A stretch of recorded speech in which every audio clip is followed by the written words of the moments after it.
आज शुणा आत्मजीवनी मो समयर ओडिशा लेखक कृष्णचंद्र पाणिग्राही भाग पंचम परिच्छेद पंचम। एही परिच्छेदर नाम हेउछि मो समयर मयूरभंज। आम गाँ खेचिंग ही मयूरभंजर आदि इतिहास उद्घाटन करिथाए। खेचिंगरे वर्तमान सुधा 3टी प्राचीन मंदिर अछि एवं आउ केतेक मंदिर संपूर्ण ध्वंस पाइबा परे सेमानक अंशविशेष वर्तमान स्थानीय म्यूजियम रे संरक्षित होइछि अथवा म्यूजियम पार्श्वस्थ खोला जगार रखा जाइछि। कला मुगुनी पत्थर रे निर्मित और सुंदर कारुकार्य शोभित एही प्राचीन मंदिर मानक छड़ा एठारे 2टी प्राचीन दुर्गर भग्नावशेष और बहु प्राचीन पुष्करणी थिबा कथा प्रथम परिच्छेद रे मु उल्लेख करिछि। एतत् व्यतीत वर्तमान संगु आरजा चंडियाशाल इटामुंडी कुकुड़ा घर इत्यादि नाम परिचित हेउतिबा स्थली मानकरे क्षुद्र क्षुद्र देवायतन थिबार प्रमाण मिलुछि। ए समस्तर अनुसंधान अनुशीलन आवश्यक स्थले खोदन और संरक्षण पाई स्वर्गत महाराज पूर्णचंद्र भंजदेव भारत सरकार प्रत्नतत्व विभागर तत्कालीन director general sir John Marshall को अनुरोध करथिले। मार्शल साहेब द्वारा प्रेरित होई राय बहादुर रमाप्रसाद चंद सदल बड़े 1923-24 मसीह एठारे खोदन अनुसंधान और संरक्षण कार्य आरंभ करथिले। एही समय मोते और मोर ग्रामवासी मानंकु प्रथम थर पाई मोटर कार देखिबार सुजोग मिलिथिला। महाराजंक द्वारा नवनियुक्त युवक श्री परमानंद आचार्य ए कार्य जोग देइथिले। मु सेतेबेले उच्च प्राथमिक स्कूल छात्र थिले ही आम ग्रामर यह एहीपरि गोटिए अभिनव घटना थिला जे यह अद्यापि मोर स्मृतिपटरे लागि रहिछि। शीत ऋतुरे ठाकुराणी मंदिर बेढ़ा मध्यरे जो खोदन और अनुसंधान चलिला तारि फल बहु प्राचीन मूर्ति और ध्वंसप्राप्त मंदिर मानक भग्नांश बाहरिला। एगुड़िकर संरक्षण पाई एठारे परे गोटे छोट पर्जा म्यूजियम घर तैयारी हेला। एथिरे बहु मूर्ति संरक्षित हेला और केतेक स्थापल्यस एहार बेढ़ा मध्यरे सज्जित भाबरे रखागला। खिचिंगरे थिबा वर्तमान सर्वबृहत ठाकुराणी मंदिरर सेतेबेले अस्तित्व नथिला। एहार बहु अंश 1923-24 मसीहार खोदनरू बाहरिबा बेले स्वर्गत सहकारे प्रताप चंद्र भंजदेव एहार पुनर्निर्माण परिकल्पना कले और तदनुसार स्वर्गत परमानंद आचार्य और स्वर्गत शैलेन्द्रनाथ बसु पुनर्निर्माण कार्य नियुक्त कले। स्वर्गत बसु खिचिंगरे दीर्घ काल अवस्थान करी एही कार्य को क्रमागत चलाइले एवं स्वर्गत आचार्य मध्य मध्य खिचिंग को आसी ताहा परिदर्शन कले। 1940 मसीहा बेलू पुनर्निर्माण कार्य शेष हैला एवं तत्कालीन 85 सहर्ष मुद्रा व्ययत होइतिला। एही मंदिर को वर्तमान देखि समस्ते स्वीकार करती जे यह प्रत्नतात्विक पुनरुद्धार गोटे सुमहत निदर्शन। खिचिंगर कुटे तुंडी और चंद्रशेखर नामक शिव मंदिर 2टीर पुनर्निर्माण कार्य शेष होता। अतएव 1940 मसीहा बेलू खिचिंगर प्रत्नतत्व संपद नूतन रूप धारण करथिला। समस्ते स्वीकार करती जे महाराजंक अमल ए स्थानर प्रत्नतत्व संपद अत्यंत अनंत सुसज्जित अवस्था थिला। खिचिंगर प्रत्नतत्व संपद ही मयूरभंजर आदि इतिहास जानिबा पई समस्तंको सहाय्य करिथाए।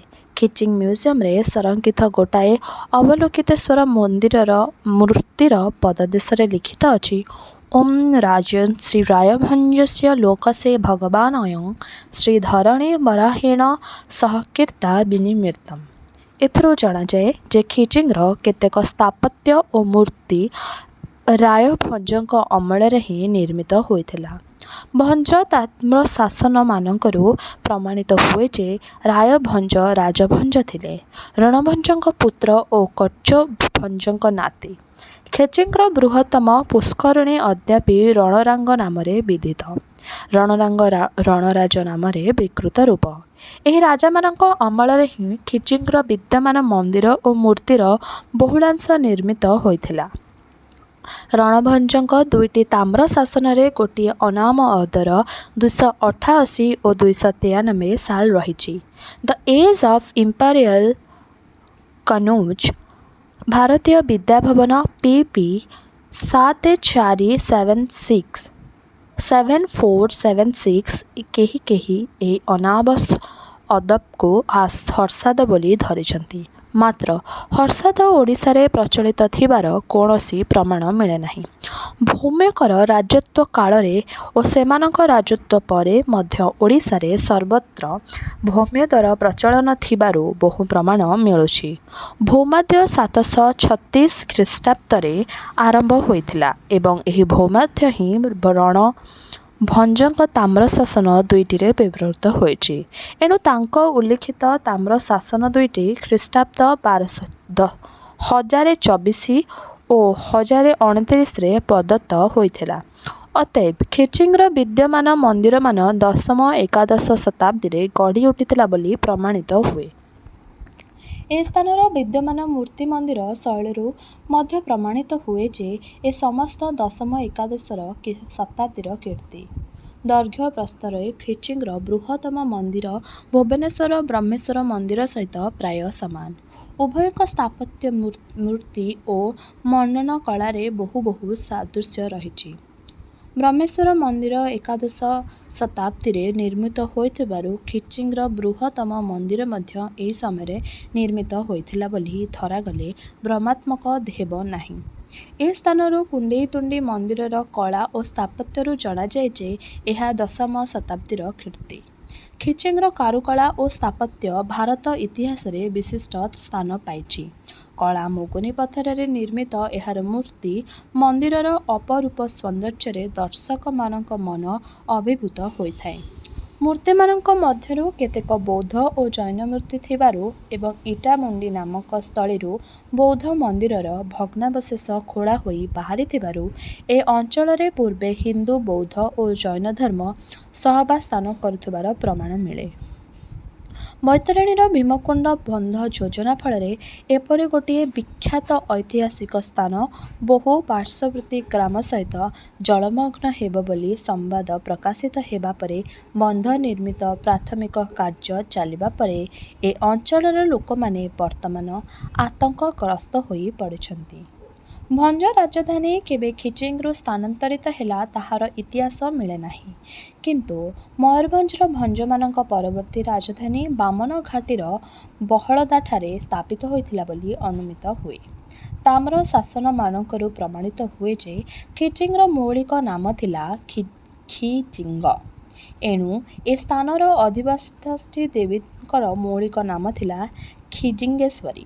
କାଳକ୍ରମେ ନାମଟି ଖିଚିଙ୍ଗେଶ୍ୱରୀ ହେଲା ଏବଂ ତାପରେ ପୌରାଣିକ ଭାବାପନ୍ନ ବ୍ୟକ୍ତିମାନେ ଏହାକୁ କିଚକେଶ୍ୱରୀରେ ପରିଣତ କଲେ। ବହଳଦାଠାରେ ଅଦ୍ୟାପି କିଚକେଶ୍ୱରୀ ନାମରେ ଗୋଟିଏ ଦେବୀ ପୂଜାପୂଜି ହେଉଛନ୍ତି। ଏଣୁ ମନେହୁଏ ଏ ଭଞ୍ଜ ରାଜବଂଶ ସେମାନଙ୍କ ରାଜଧାନୀ ବହଳଦାକୁ ନେବା ପରେ ସେଠାରେ ମଧ୍ୟ ଖିଚିଙ୍ଗେଶ୍ୱରୀ ମୂର୍ତ୍ତି ସ୍ଥାପନ କରିଥିଲେ। ଏ ରାଜବଂଶର ତୃତୀୟ ରାଜକର୍ମ ହରିହରପୁରରେ ମଧ୍ୟ ଯେଉଁ ଖିଚିଙ୍ଗେଶ୍ୱରୀ ଦେବୀ ଥିଲେ ସେ ଭଞ୍ଜମାନଙ୍କ ଶେଷ ରାଜଧାନୀ ବାରିପଦାକୁ ସ୍ଥାନାନ୍ତରିତ ହୋଇଥିଲେ। ବର୍ତ୍ତମାନ ବାରିପଦାର ସୁସଜ୍ଜିତ ରାଜବାଟୀର ଗୋଟିଏ ମନ୍ଦିରରେ କିଚକେଶ୍ୱରୀ ନାମ ବହନ କରି ଏହା ଦେବୀ ପୂଜିତ ହେଉଥିଲେ। ମୋର ମୟୂରଭଞ୍ଜର ସ୍ମୃତି ମହାରାଜା ପୂର୍ଣ୍ଣଚନ୍ଦ୍ର ମହାରାଜା ପ୍ରତାପଚନ୍ଦ୍ର ରାଜତ୍ୱକାଳ ଓ ତତ୍ ପରିବର୍ତ୍ତ ସମୟ ମଧ୍ୟରେ ହିଁ ସୀମାବଦ୍ଧ। ମହାରାଜା ଶ୍ରୀରାମଚନ୍ଦ୍ର ମୁଖବେଳୁରୁ ହିଁ ମୁଁ ଶିଶୁ ଥିଲି। ତାଙ୍କ ମୃତ୍ୟୁ ସମୟରେ ଯେଉଁ ଶୋକାନ୍ୱିତ ଅବସ୍ଥା ହୋଇଥିଲା ସେଗୁଡ଼ିକ ବହୁ ଦିନ ପର୍ଯ୍ୟନ୍ତ ମୋର ମନରେ ଥିଲା। ସେଗୁଡ଼ିକ ମଧ୍ୟରୁ ଜଣେ ପଲ୍ଲୀ କବିଙ୍କ କବିତାର ପ୍ରଥମ ଧାଡ଼ିଗୁଡ଼ିକ ହେଉଛି କାନ୍ଦି କହେ ସେନ ଯେମା କେଶରୀ ଭଞ୍ଜବଂଶ ନୃପ ଚନ୍ଦ୍ରମାହେ ସଂସାରରେ ନାହିଁ ଉପମା। ଭକ୍ତକବି ମଧୁସୂଦନ ରାଓ ଶ୍ଲୋକରେ ପ୍ରଥମ ଧାଡ଼ି ଗୁଡ଼ିକ ହେଉଛି ଭଞ୍ଜ ଭୂମିପତେ ଶ୍ରୀରାମଚନ୍ଦ୍ର କୋଟି ହୃଦାକାଶ ପୂର୍ଣ୍ଣିମା ଚନ୍ଦ୍ର। ଶ୍ରୀରାମଚନ୍ଦ୍ରଙ୍କ ମୃତ୍ୟୁ ବେଳକୁ ତାଙ୍କ ଜ୍ୟେଷ୍ଠ ପୁତ୍ର ପୂର୍ଣ୍ଣଚନ୍ଦ୍ର ନାବାଳକ ଥିବାରୁ ଷ୍ଟେଟ୍ଟି କେତେ ବର୍ଷ ପାଇଁ କୋର୍ଟ ଅଫ୍ ୱାର୍ଡସ୍ ଥିଲା। ଏହି ସମୟର ଘଟଣାବଳୀ ମଧ୍ୟ ମୋର ମନେ ପଡ଼ୁନାହିଁ, ମାତ୍ର ପୂର୍ଣ୍ଣଚନ୍ଦ୍ରଙ୍କ ରାଜତ୍ୱ କାଳର କେତେକ ଉଲ୍ଲେଖଯୋଗ୍ୟ ଘଟଣା ଅଦ୍ୟାପି ମୋର ମନେ ପଡ଼ୁଛି। ମୟୂରଭଞ୍ଜ ଗୋଟିଏ ଅରଣ୍ୟ ଓ ଗିରିସଙ୍କୁଳ ଦୀର୍ଘାୟତନ ରାଜ୍ୟ। ଏହାର ରାଜଧାନୀ ବାରିପଦାଠାରୁ କରଞ୍ଜିଆର ଦୂରତ୍ୱ 75 ମାଇଲ ଓ କରଞ୍ଜିଆଠାରୁ ଖିଚିଙ୍ଗର ଦୂରତ୍ୱ 16 ମାଇଲ। ଏହି ହେତୁ ମହାରାଜାମାନେ 5 ପିଢ଼ି ସବ୍ ଡିଭିଜନକୁ ପ୍ରାୟ ଆସୁନଥିଲେ। ଏହି ରାଜ୍ୟରେ ରାଜରାସ୍ତାର ବିଶେଷ ସୁବିଧା ନଥିଲା। ମହାରାଜା ଶ୍ରୀରାମଚନ୍ଦ୍ର ହସ୍ତିପୃଷ୍ଠରେ ଥରେ ମାତ୍ର କରଞ୍ଜିଆ ଆସିଥିଲେ। ଷ୍ଟେଟ୍ଟି କୋର୍ଟ ଅଫ୍ ୱାର୍ଡସ୍ ଥିଲାବେଳେ ବାରିପଦାଠାରୁ କରଞ୍ଜିଆ ପର୍ଯ୍ୟନ୍ତ ଆସିଥିବା ରାସ୍ତାଟି ସମ୍ପୂର୍ଣ୍ଣ ହୋଇଥିଲା ଏବଂ 1923-24 ମସିହାରେ ଖିଚିଙ୍ଗରେ ପ୍ରତ୍ନତାତ୍ତ୍ୱିକ ଖନନ କାର୍ଯ୍ୟ ଆରମ୍ଭ ହେବା ପୂର୍ବରୁ କରଞ୍ଜିଆଠାରୁ ଖିଚିଙ୍ଗ ପର୍ଯ୍ୟନ୍ତ ଗୋଟିଏ କଚ୍ଚା ରାସ୍ତା ନିର୍ମିତ ହୋଇଥିଲା। ଏହି ରାସ୍ତାର ସୁବିଧା ପାଇଁ ମହାରାଜା ପୂର୍ଣ୍ଣଚନ୍ଦ୍ର ଓ ତାଙ୍କ କନିଷ୍ଠ ଭ୍ରାତା ଛୋଟରାୟ ପ୍ରତାପଚନ୍ଦ୍ର 1924 ମସିହାରେ ମଟର ଯୋଗେ ଖିଚିଙ୍ଗ ଆସି ଖିଚିଙ୍ଗରେ ଚାଲିଥିବା ପ୍ରତ୍ନତାତ୍ତ୍ୱିକ କାର୍ଯ୍ୟ ଦେଖିଥିଲେ। ଏହି ଉପଲକ୍ଷରେ ଏଠାରେ ଗୋଟିଏ ବଡ଼ ଧରଣର ଜନସମାଗମ ହୋଇଥିଲା। କହିବା ବାହୁଲ୍ୟ ଯେ ଏ ସମୟରେ ପ୍ରଜାମାନେ ରାଜାଙ୍କୁ ଦେବତୁଲ୍ୟ ମନେ କରୁଥିଲେ ଏବଂ ରାଜଦର୍ଶନକୁ ଦେବଦର୍ଶନ ପରି ଗୋଟିଏ ପୂର୍ଣ୍ଣ କାମ ବୋଲି ମନେ କରୁଥିଲେ। ଏ ସମୟରେ ରାଜା ହିଁ କ୍ଷମତା ମଧୁଚକ୍ରର ମଧ୍ୟମଣି ଥିବାରୁ ରାଜା ଓ ରାଜବଂଶ ସହିତ ସଂଶ୍ଳିଷ୍ଟ ଘଟଣାବଳୀ ହିଁ ସ୍ମରଣୀୟ ହେଉଥିଲା। ତତ୍କାଳୀନ ଛୋଟରାୟ ଓ ପରବର୍ତ୍ତୀ ମହାରାଜା ପ୍ରତାପଚନ୍ଦ୍ରଙ୍କ 1925 ମସିହାରେ ଯେଉଁ ବିବାହୋତ୍ସବ ହୋଇଥିଲା ତାହା ଏହିପରି ଗୋଟିଏ ସ୍ମରଣୀୟ ଘଟଣା। କରଞ୍ଜିଆ ମଧ୍ୟ ଇଂରାଜୀ ବିଦ୍ୟାଳୟରେ ପଢ଼ୁଥିବା ବେଳେ ମୁଁ ଓ ମୋର କେତେଜଣ ସହପାଠୀ ସେକେଣ୍ଡ ମାଷ୍ଟର ସ୍ୱର୍ଗତ ପଦ୍ମଲୋଚନ ମହାପାତ୍ରଙ୍କ ସହିତ ଏହି ଉତ୍ସବ ଦେଖିବା ପାଇଁ ବାରିପଦା ଯାଇଥିଲୁ। ସେତେବେଳେ ବାରିପଦାରେ ବିଜୁଳି ଆଲୁଅର ବ୍ୟବସ୍ଥା ନଥିଲା। କନ୍ୟା ସହିତ ବରଙ୍କୁ ଯେତେବେଳେ ବାରିପଦା ଷ୍ଟେସନରୁ ରାଜବାଟୀ ପର୍ଯ୍ୟନ୍ତ ଶୋଭାଯାତ୍ରାରେ ଅଣାଗଲା, ସେତେବେଳେ ଏହି ସମଗ୍ର ଏଜମାଇଲ ରାସ୍ତାଟିକୁ ଉଭୟ ପାର୍ଶ୍ୱସ୍ଥ ସ୍ତମ୍ଭମାନଙ୍କୁ ଝୁଲୁଥିବାର ପମ୍ପ ଲାଇଟ୍ ଦ୍ୱାରା ଆଲୋକିତ କରାଯାଇଥିଲା। ଏତେ ଆଲୋକର ସମାରୋହ ମୁଁ ତା ପୂର୍ବରୁ ଦେଖିନଥିଲି। ଶୋଭାଯାତ୍ରାରେ ହାତୀ, ଘୋଡ଼ା, ବେଣ୍ଡବାଦ୍ୟ ଇତ୍ୟାଦିର ସମାବେଶ ମଧ୍ୟରେ 2ଟି ଚତୁର୍ଦ୍ଦଳ ଗତି କରୁଥିଲେ। ଏହି ମଧ୍ୟରୁ ଅଗ୍ରଗାମୀ ଚତୁର୍ଦ୍ଦଳଟି ମଧ୍ୟରେ ଜଣେ ନାରୀ ବାଇ ଆରୋହଣ କରି ସଙ୍ଗୀତ ଗାନ କରୁଥିଲେ ଏବଂ ତା ପଛରେ ସୁସଜ୍ଜିତ ଚତୁର୍ଦ୍ଦଳର ସମାବିଷ୍ଟ ବରଙ୍କ ଉପରେ 2 ଜଣ ସୁସଜ୍ଜିତ ବାଳକ ଉଭୟ ପାର୍ଶ୍ୱରୁ ଶ୍ଵେତଚାମର ଢାଳୁଥିଲେ। ସଭା ପଛରେ ଶାହାପୁରର ରାଜକନ୍ୟା ପ୍ରେମକୁମାରୀ କନ୍ୟା ରୂପେ ସୁସଜ୍ଜିତ ରୁଦ୍ଧ ଶିବିକାରେ ଉପବିଷ୍ଟା ହୋଇ ଗତି କରୁଥିଲେ। ଏହି ବିବାହ ଉତ୍ସବ ବହୁଦିନ ପର୍ଯ୍ୟନ୍ତ ଚାଲିଗଲା। କଲିକତାରୁ ମିନର୍ଭା ଥିଏଟର ଓ ନିର୍ବାକ ଚଳଚ୍ଚିତ୍ର ଆସିଥିଲା ଏବଂ ବହୁ ପ୍ରକାର ଆତସବାଜି ପ୍ରତ୍ୟହ ପ୍ରଦର୍ଶିତ ହେଉଥିଲା। ମୁଁ ଏହି ସମୟରେ ସର୍ବପ୍ରଥମେ ନିର୍ବାକ ଚଳଚ୍ଚିତ୍ର ଦେଖିବାର ସୁଯୋଗ ପାଇଥିଲି। ଏହି ବିବାହର 2 ବର୍ଷ ପରେ ମହାରାଜାଙ୍କ ଖୁଡ଼ୁତା ରାଉତରାୟ ସାହେବଙ୍କ ପୁତ୍ର ଲାଳ ସାହେବ ପୂର୍ଣ୍ଣଚନ୍ଦ୍ରଙ୍କ ସହିତ ବସ୍ତର ରାଜକନ୍ୟା ପ୍ରଫୁଲ୍ଲ କୁମାରୀଙ୍କ ବିବାହ ମହାସମାରୋହରେ ଅନୁଷ୍ଠିତ ହୋଇଥିଲା। ପ୍ରଫୁଲ୍ଲ କୁମାରୀ ବସ୍ତର ଷ୍ଟେଟ୍ର ଅପୁତ୍ରିକ ମହାରାଜାଙ୍କ ଏକମାତ୍ର ସନ୍ତାନ ଓ ଉତ୍ତରାଧିକାରୀ ଥିବାରୁ ଏହି ବିବାହକୁ ଅତ୍ୟନ୍ତ ଗୁରୁତର ବୋଲି ଧରାଯାଉଥିଲା। ଏଣୁ ବାରିପଦାରେ ଏହି ସମୟରେ ବିପୁଳ ଉତ୍ସବର ଆୟୋଜନ କରାଯାଇଥିଲା। ମୁଁ ସେତେବେଳେ ବାରିପଦା ହାଇସ୍କୁଲର ଛାତ୍ର ଥିଲି। 1929 ମସିହାରେ ମହାରାଜା ପୂର୍ଣ୍ଣଚନ୍ଦ୍ର ବମ୍ବେରେ ଧନୁଷ୍ଟଙ୍କାର ରୋଗରେ ଆକ୍ରାନ୍ତ ହୋଇ ମାତ୍ର 29 ବର୍ଷରେ ପ୍ରାଣତ୍ୟାଗ କଲେ। ତାଙ୍କ ଶବ ସ୍ପେଶାଲ ଟ୍ରେନ୍ ଯୋଗେ ବମ୍ବେରୁ ଆସି ଯେତେବେଳେ ବାରିପଦାରେ ପହଞ୍ଚିଥିଲା, ସେ ସମୟର ଦୃଶ୍ୟ ମଧ୍ୟ ମୋର ସ୍ମୃତିପଟରେ ଲାଗିଛି। ସମସ୍ତ କର୍ମଚାରୀ ଓ ବହୁ ପ୍ରଜା ରାଜବାଟୀରେ ରୁଣ୍ଡ ହୋଇ ଯାଇଥିଲେ। ମହାରାଜା ପୂର୍ଣ୍ଣଚନ୍ଦ୍ର ନିଃସନ୍ତାନ ଥିଲେ, ଏଣୁ ପୂର୍ବ ପ୍ରଥା ଅନୁସାରେ ତାଙ୍କ ସାନ ଭାଇ ପ୍ରତାପଚନ୍ଦ୍ର ଗାଦିନ୍ସାନ ହେବା ପରେ ହିଁ ଶବ ସତ୍କାର ବ୍ୟବସ୍ଥା କରାଯାଇଥିଲା। ଶୋକାକୁଳ ପ୍ରତାପଚନ୍ଦ୍ର ରାଉତରାୟ ସାହେବଙ୍କ ଗହଣରେ ଯାଇ କିଚକେଶ୍ୱରୀ ମନ୍ଦିରରେ ମନ୍ତ୍ରପାଠ ମଧ୍ୟରେ ଗାଦିନ୍ସିନ୍ ହେବା ପରେ ଶବ ସତ୍କାର ପାଇଁ ଅନୁମତି ଦେଲେ। ତାପରେ ବେନ୍ ବାଦ୍ୟ ମଧ୍ୟରେ ଶବକୁ ବଣ ଜଙ୍ଗଲକୁ ଅଣାଯାଇ ଦାହ କରାଯାଇଥିଲା। ଅନ୍ୱେଷ୍ଟିକ୍ରିୟା ବହୁ ବ୍ରାହ୍ମଣଙ୍କ ପାଇଁ ବୁରି ଭୋଜନ ଓ ବହୁ ବ୍ରାହ୍ମଣ ପଣ୍ଡିତଙ୍କୁ ଉପତ୍ୟକା ଦାନ ଇତ୍ୟାଦିର ବ୍ୟବସ୍ଥା କରାଯାଇଥିଲା। 1930 ମସିହାରେ ବିହାର ଓଡ଼ିଶାର ଲାଟ୍ ସାର୍ ହ୍ୟୁ ଲାନ୍ସଡାଉନ୍ ଷ୍ଟିଫେନ୍ସନ୍ ଆସିଥିବା ବେଳେ ବାରିପଦାରେ ଚାଞ୍ଚଲ୍ୟ ଖେଳି ଯାଇଥିଲା।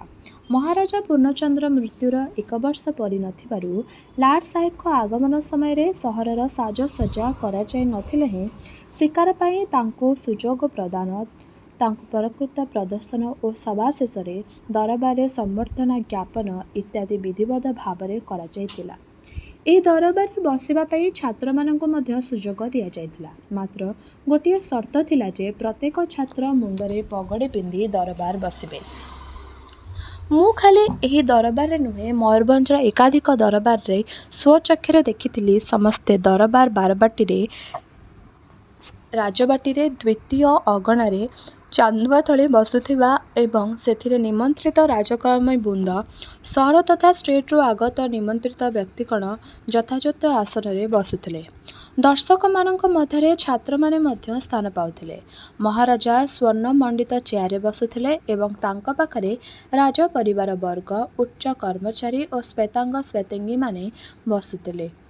ଏହି ଶ୍ୱେତାଙ୍ଗ ଶ୍ୱେତାଙ୍ଗିନୀମାନଙ୍କ ମଧ୍ୟରୁ ଅଧିକାଂଶ ଥିଲେ ଷ୍ଟେଟ୍ର ଖ୍ରୀଷ୍ଟିଆନ ପାଦ୍ରୀ। ବାରିପଦାର ଛଉ ନୃତ୍ୟ ଭାରତ ବିଖ୍ୟାତ ହୋଇଥିଲା। ଏହା ପ୍ରତିବର୍ଷ ରାଜବାଟୀର ଦ୍ୱିତୀୟ ଅଗଣାରେ ଚୈତ୍ର ପର୍ବ ସମୟରେ ଅନୁଷ୍ଠିତ ହେଉଥିଲା। ଏହାଛଡ଼ା କୌଣସି ବିଶିଷ୍ଟ ବ୍ୟକ୍ତିଙ୍କ ଆଗମନ ଉପଲକ୍ଷରେ ମଧ୍ୟ ଏହା ପ୍ରଦର୍ଶିତ ହେଉଥିଲା। ସମ୍ରାଟ ପଞ୍ଚମ ଜର୍ଜ ଭାରତକୁ ଆସିଥିବା ବେଳେ ମହାରାଜା ଶ୍ରୀରାମଚନ୍ଦ୍ର ଏହି ନୃତ୍ୟ ତାଙ୍କୁ କଲିକତାରେ ଦେଖାଇ ଉଚ୍ଚ ପ୍ରଶଂସା ପାଇଥିଲେ। ମହାରାଜା ପ୍ରତାପଚନ୍ଦ୍ରଙ୍କ ରାଜତ୍ୱର ପ୍ରାରମ୍ଭରେ ବିହାର ଓ ଓଡ଼ିଶାର ଲାଟ୍ ବାରିପଦା ଆସିଥିବା ବେଳେ ମଧ୍ୟ ତାଙ୍କ ସମ୍ମୁଖରେ ଏହି ନୃତ୍ୟ ପ୍ରଦର୍ଶିତ ହୋଇଥିଲା। ବାରିପଦାର ସାହି ସାହି ମଧ୍ୟରେ ପ୍ରତିଦ୍ୱନ୍ଦ୍ୱିତା ଚାଲି ଚୈତ୍ର ପର୍ବର ବହୁ ପୂର୍ବରୁ ଏହି ନୃତ୍ୟ ଶିକ୍ଷା କରାଯାଉଥିଲା। ଏହାଛଡ଼ା ମହାରାଜାଙ୍କର ଗୋଟିଏ ସ୍ଥାୟୀ ଦଳ ମଧ୍ୟ ଥିଲା ଏବଂ ଏହି ଦଳର ନୃତ୍ୟକାରୀମାନେ ତାଙ୍କଠାରୁ ବେତନ ପାଇ ବର୍ଷଯାକ ଏହି ନୃତ୍ୟ ଶିଖାର ରତ ରହୁଥିଲେ। ରାଜବାଟୀର ଦ୍ୱିତୀୟ ପ୍ରଶସ୍ତ ପ୍ରାଙ୍ଗଣରେ ଏହି ନୃତ୍ୟ ପ୍ରଦର୍ଶିତ ହେବାବେଳେ ରାଜ୍ୟର ଦୂରଦୂରାନ୍ତରୁ ବହୁ ନରନାରୀ ଓ ବାଳକ ବାଳିକା ଦର୍ଶକ ରୂପେ ରାଜବାଟୀର ପ୍ରାଙ୍ଗଣ ଓ ଛାତରେ ଭରପୂର ହୋଇ ରାଜବାଟୀକୁ ନାନା ଭାବରେ ଅପରିଷ୍କୃତ କରୁଥିଲେ ହେଁ ସେମାନଙ୍କ ଉପରେ କୌଣସି ପ୍ରକାର କଟକଣା ଜାରି କରାଯାଉନଥିଲା। ନୃତ୍ୟରେ ବେନ୍ ବାଦ୍ୟ ମଧ୍ୟେ ମଧ୍ୟେ ସଙ୍ଗୀତ ଓ ବହୁ ପ୍ରକାର ମୂଲ୍ୟବାନ ବସ୍ତ୍ର ଓ ପୋଷାକ ଏବଂ ସାଜସଜ୍ଜା ବ୍ୟବହୃତ ହେଉଥିଲା। ବେନ୍ ବାଦ୍ୟର ତାଳ ସହିତ ପାଦ ମିଳାଇ ନୃତ୍ୟକାରୀମାନେ ଯେଉଁ ନୃତ୍ୟ ପ୍ରଦର୍ଶନ କରୁଥିଲେ ତାହା ଅତ୍ୟନ୍ତ ଚିତ୍ତାକର୍ଷକ ଓ ଲୋମହର୍ଷକ ହେଉଥିଲା। ବାରିପଦାର ଛଉ ନୃତ୍ୟରେ ଛଉ ବା ମୁଖା ବ୍ୟବହୃତ ହେଉନଥିଲା। ଏଣୁ ଏହା ପରମ୍ପରାରୁ ବିଚ୍ଛିନ୍ନ ହୋଇଥିଲେ ହେଁ ପୂର୍ବ ତାଳ ଓ ନୃତ୍ୟକୁ ବିଧିବଦ୍ଧ ଭାବରେ ଅନୁସରଣ କରାଯାଉଥିଲା ଏବଂ କେତେକାଂଶରେ ଏହାକୁ ଆଧୁନିକୀକରଣ କରାଯାଇ ଅଧିକ ଚିତ୍ତାକର୍ଷକ କରାଯାଇଥିଲା। ମୟୂରଭଞ୍ଜର ହାତୀଧରା ଆଉ ଗୋଟିଏ ଆକର୍ଷଣୀୟ ବିଷୟ ଥିଲା। ହାତୀଧରା ପାଇଁ ବହୁ ଦିନ ଆଗରୁ ଆୟୋଜନ ଚାଲୁଥିଲା। ମୋ ସମୟରେ ଉଦଳା ସବ୍ ଡିଭିଜନର ହାତୀବାରି ଓ ଖଣ୍ଡାଠୁ ବାଠାରେ ଯେଉଁ ଖେଦା ତିଆରି ହୋଇଥିଲା ହୁଏତ ତାହାର ଭଗ୍ନାବଶେଷ ବା ସ୍ମୃତିଚିହ୍ନ ଅଦ୍ୟାପି ରହିଛି।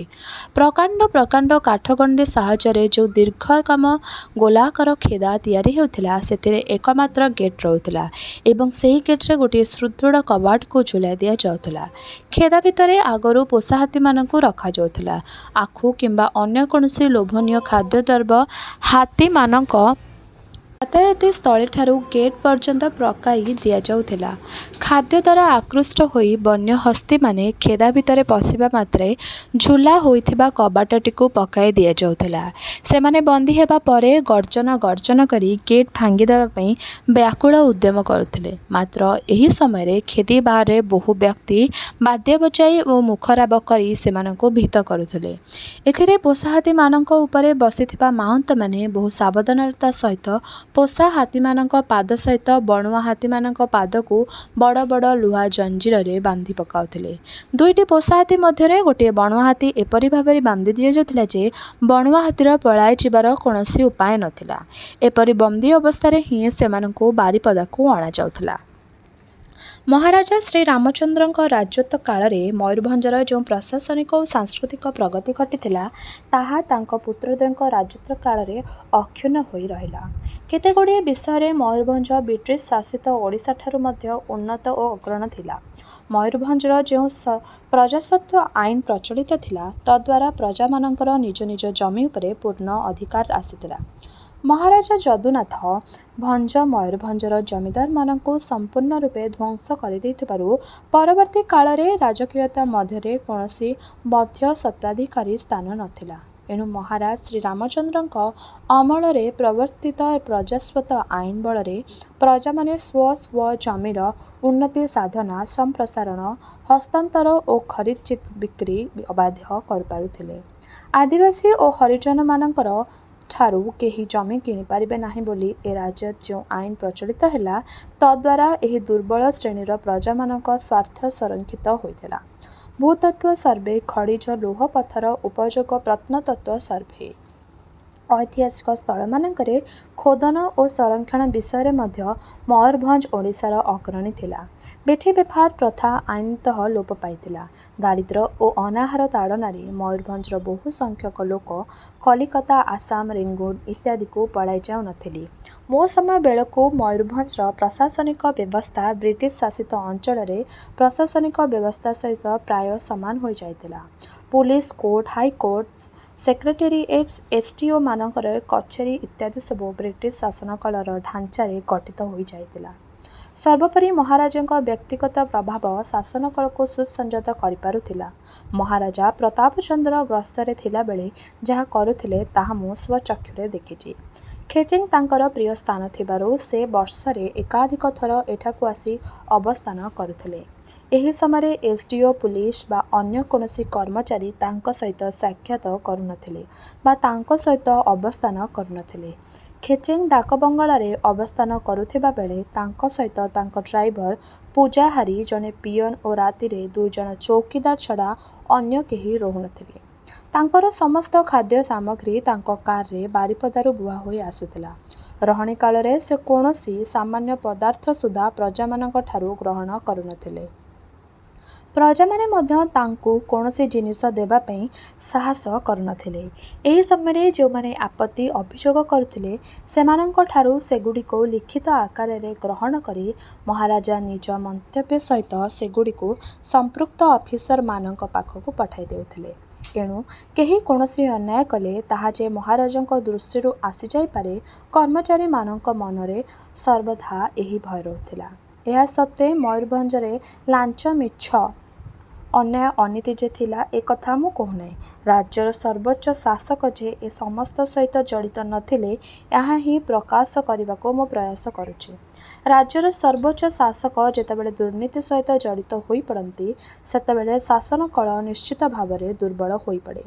ମୋର ବାଲ୍ୟକାଳରେ ମୟୂରଭଞ୍ଜରେ ସ୍କୁଲ ସଂଖ୍ୟା ଅଳ୍ପ ଥିଲା। ବାରିପଦାରେ ଗୋଟିଏ ହାଇସ୍କୁଲ ଥିଲା ଏବଂ କରଞ୍ଜିଆ, ବହଳଦା, ସିରସା, କୁଆମରା ଓ କପ୍ତିପଦାରେ ଗୋଟିଏ ଗୋଟିଏ ମଧ୍ୟ ଇଂରାଜୀ ସ୍କୁଲ ଥିଲା। ଏହାଛଡ଼ା କେତେଗୁଡ଼ିଏ ନିମ୍ନ ପ୍ରାଥମିକ ଓ ଉଚ୍ଚ ପ୍ରାଥମିକ ସରକାରୀ ସ୍କୁଲ ଷ୍ଟେଟର ବିଭିନ୍ନ ସ୍ଥାନରେ ବସିଥିଲା। ମୟୂରଭଞ୍ଜର ଆୟତନ ଓ ଜନସଂଖ୍ୟା ତୁଳନାରେ ସ୍କୁଲ ସଂଖ୍ୟା ଯେ ଅତ୍ୟଳ୍ପ ଥିଲା, ଏଥିରେ ସନ୍ଦେହ ନାହିଁ। ମାତ୍ର ତତ୍କାଳୀନ ଓଡ଼ିଶାର ଗଡ଼ଜାତମାନଙ୍କରେ, ଏପରି ବ୍ରିଟିଶ ଶାସିତ ଜିଲ୍ଲାମାନଙ୍କରେ ସ୍କୁଲ ସଂଖ୍ୟା ତୁଳନାରେ ଏହି ସଂଖ୍ୟା ଅଳ୍ପ ତ ନଥିଲା। 1949 ମସିହାରେ ମୟୂରଭଞ୍ଜ ଯେତେବେଳେ ଓଡ଼ିଶା ସହିତ ମିଶିଗଲା, ସେତେବେଳେ ଷ୍ଟେଟଟି ଶିକ୍ଷା ପ୍ରସାର ବହୁ ଗୁଣରେ ବଢ଼ିଯାଇଥିଲା। ବାରିପଦାରେ ଗୋଟିଏ ଡିଗ୍ରୀ କଲେଜ, ପ୍ରତ୍ୟେକ ସବ୍ ଡିଭିଜନ, ସଦର ମହକୁମାରେ ଓ ଅନେକ ଗ୍ରାମରେ ହାଇସ୍କୁଲମାନ ବସିସାରିଥିଲା। ତା ଛଡ଼ା ମଧ୍ୟ ଇଂରାଜୀ ଓ ପ୍ରାଥମିକ ସ୍କୁଲ ସଂଖ୍ୟା ବହୁ ଗୁଣରେ ବଢ଼ିଯାଇଥିଲା। ଆଜିକାଲି ମୟୂରଭଞ୍ଜର ବହୁ ବଡ଼ ବଡ଼ ଗ୍ରାମରେ ଉଚ୍ଚ ଇଂରାଜୀ ବିଦ୍ୟାଳୟମାନ ଦେଖାଯାଏ।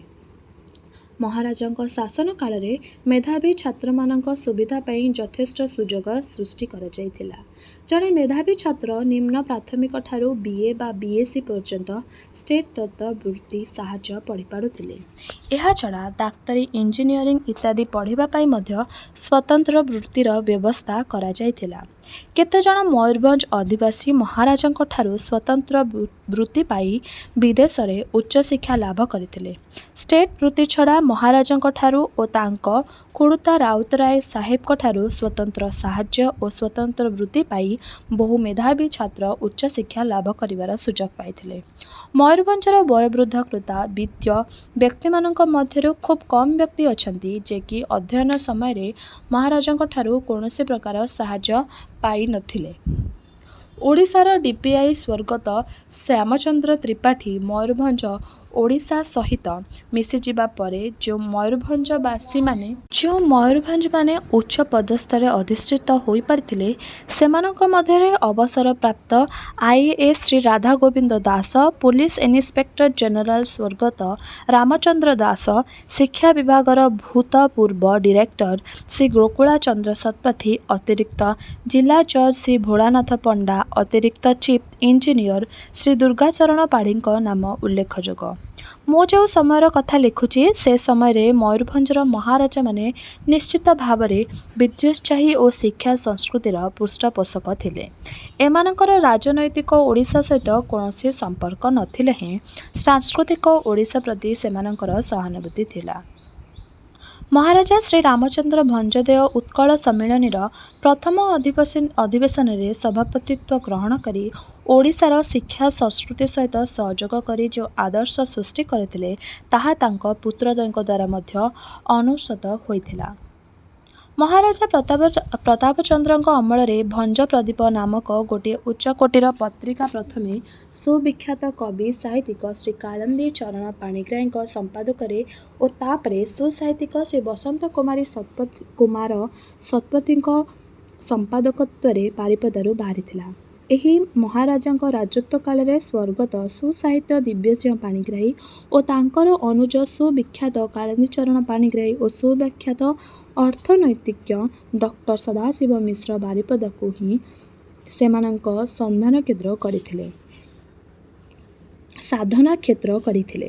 ଏହାଙ୍କ ଅମଳରେ ଯେଉଁ ମୟୂରଭଞ୍ଜବାସୀମାନେ ସାହିତ୍ୟ ସଂସ୍କୃତିର ଆରାଧନା ଆରମ୍ଭ କରିଥିଲେ ସେମାନଙ୍କ ମଧ୍ୟରେ ସ୍ୱର୍ଗତ ପରମାନନ୍ଦ ଆଚାର୍ଯ୍ୟ, ସ୍ୱର୍ଗତ ଶରତଚନ୍ଦ୍ର ଦାସ, ସ୍ୱର୍ଗତ ଲାଲ ସାହେବ ଶରତଚନ୍ଦ୍ର ଭଞ୍ଜଦେଓ, ସ୍ୱର୍ଗତ ଡାକ୍ତର କ୍ଷୀରୋଦଚନ୍ଦ୍ର ପାଳ, ଶ୍ରୀ ମହେଶ୍ୱର ନାୟକ, ଶ୍ରୀ ଗୋକୁଳାଚନ୍ଦ୍ର ଶତପଥୀ, ଶ୍ରୀ ମହେଶ ଚନ୍ଦ୍ର ମହାପାତ୍ର, ଅଧ୍ୟାପକ ନୀଳମଣି ଚିନ୍ତାମଣି ବେହେରା, ଅଧ୍ୟାପକ ବସନ୍ତ କୁମାର ଶତପଥୀ, ଶ୍ରୀ ପ୍ରଭାଷ ଚନ୍ଦ୍ର ବ୍ରହ୍ମା, ଶ୍ରୀ ଯୋଗେନ୍ଦ୍ର ପଟ୍ଟନାୟକ, ଶ୍ରୀ ଧୀରେନ୍ଦ୍ର ପଟ୍ଟନାୟକ, ଶ୍ରୀ ରବୀନ୍ଦ୍ର ପଟ୍ଟନାୟକ, ଶ୍ରୀ ଜିତେନ୍ଦ୍ର ପଟ୍ଟନାୟକ, ଅଧ୍ୟାପକ ସୌରୀନ୍ଦ୍ର ରାଉତ, ଶ୍ରୀ ଉମେଶ ଚନ୍ଦ୍ର ପାଣିଗ୍ରାହୀ, ଶ୍ରୀ ଗୁରୁକୃଷ୍ଣ ଗୋସ୍ୱାମୀ ବିଶେଷ ବିଖ୍ୟାତି ଲାଭ କରିଥିଲେ। ଏହି ମହାରାଜାଙ୍କ ଅମଳରେ ହିଁ ମୁଁ ସାହିତ୍ୟ, ଇତିହାସ ଓ ପ୍ରତ୍ନତତ୍ତ୍ୱର ଆରାଧନା ଆରମ୍ଭ କରିଥିଲି। ମୋର ଜ୍ୟେଷ୍ଠ ଭ୍ରାତା ସ୍ୱର୍ଗତ ହରିହର ପାଣିଗ୍ରାହୀ ଓ କନିଷ୍ଠ ଭ୍ରାତା ଗିରୀଶ ଚନ୍ଦ୍ର ପାଣିଗ୍ରାହୀ ମଧ୍ୟ ଏହି ସମୟରେ ବାଣୀ ଆରାଧନା କରି 5 ପିଢ଼ିର ଖ୍ୟାତି ଲାଭ କରିଥିଲେ। ମାତ୍ର ପ୍ରତିକୂଳ ପରିସ୍ଥିତି ହେତୁ ସେମାନଙ୍କ କବି ପ୍ରତିଭା ସର୍ବତ୍ର ପ୍ରଚାରିତ ହୋଇପାରିନଥିଲା। ଏ ସମୟ ମଧ୍ୟରେ ଓଡ଼ିଶାର ଶିକ୍ଷା ଓ ସଂସ୍କୃତିର ପ୍ରସାର ପାଇଁ ମୟୂରଭଞ୍ଜର ଧ୍ୟାନ ସର୍ବାଧିକ ଥିଲା। ରେଭେନ୍ସା କଲେଜରେ ବିଜୁଳି ଆଲୁଅ ଓ ପାଣି କଳ ପାଇଁ ମହାରାଜା ପୂର୍ଣ୍ଣଚନ୍ଦ୍ର 1 ଲକ୍ଷ ଟଙ୍କା ଦାନ, ଉତ୍କଳ ସାହିତ୍ୟ ସମାଜର ରାମଚନ୍ଦ୍ର ଭବନ ନିର୍ମାଣ ପାଇଁ ତାଙ୍କର ଅନୁରୂପ ଦାନ ଏବଂ ମହାରାଜା ପ୍ରତାପଚନ୍ଦ୍ରଙ୍କ ଉତ୍କଳ ବିଶ୍ୱବିଦ୍ୟାଳୟରୁ 8 ଲକ୍ଷ ଟଙ୍କା ଓ ମୟୂରଭଞ୍ଜ ଷ୍ଟେଟ୍ ପ୍ରେସଟିର ଦାନ ଏଠାରେ ଉଲ୍ଲେଖଯୋଗ୍ୟ। ଏହାଛଡ଼ା ବ୍ୟକ୍ତିଗତ ଭାବରେ ବହୁ ବ୍ୟକ୍ତି ମୟୂରଭଞ୍ଜରୁ ସାହାଯ୍ୟ ପାଇ ଓଡ଼ିଶାର ଶିକ୍ଷା ଓ ସଂସ୍କୃତିର ବିକାଶ କରିପାରିଥିଲେ। ସ୍ୱର୍ଗତ ଗୋପାଳଚନ୍ଦ୍ର ପ୍ରହରାଜଙ୍କୁ ପୂର୍ଣ୍ଣଚନ୍ଦ୍ର ଭାଷାକୋଷ ପ୍ରକାଶ ପାଇଁ ମୟୂରଭଞ୍ଜରୁ ଆଂଶିକ ସାହାଯ୍ୟ ମିଳିଥିଲା। ସ୍ୱର୍ଗତ ରାଖାଲ ଚନ୍ଦ୍ର ବାନାର୍ଜୀ ଲିଖିତ ଓଡ଼ିଶାର ପ୍ରଥମ ବିଧିବଦ୍ଧ ଇତିହାସ ଏବଂ ସ୍ୱର୍ଗତ ପଣ୍ଡିତ ବିନାୟକ ମିଶ୍ରଙ୍କ ପ୍ରଥମ ବିଧିବଦ୍ଧ ଓଡ଼ିଆ ସାହିତ୍ୟର ଇତିହାସ ଓ ଓଡ଼ିଆ ଭାଷାର ଇତିହାସ ମୟୂରଭଞ୍ଜର ଅର୍ଥ ଦ୍ୱାରା ହିଁ ମୁଦ୍ରିତ ଓ ପ୍ରକାଶିତ ହୋଇଥିଲା।